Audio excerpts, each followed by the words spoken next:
আমরা যে দুধ খাই সেই দুধ কিন্তু কোনো গরুই স্বতঃস্ফূর্তভাবে আমাদেরকে দেয় না, বরং আমরাই জোর করে তার কাছ থেকে কেড়ে নিই।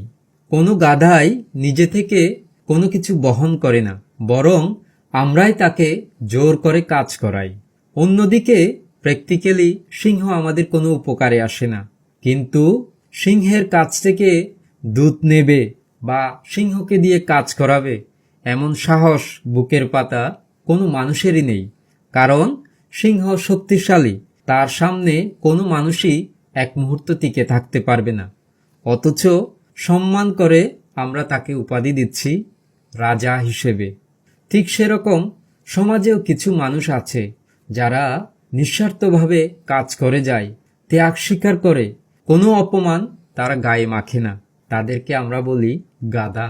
আর কিছু মানুষ আছে যারা সাহসী, কথায় কথায় জবাব দেবে, কোনো কিছুতেই নতি স্বীকার করবে না, তাদেরকে আমরা বলি সিংহের মতো পুরুষ।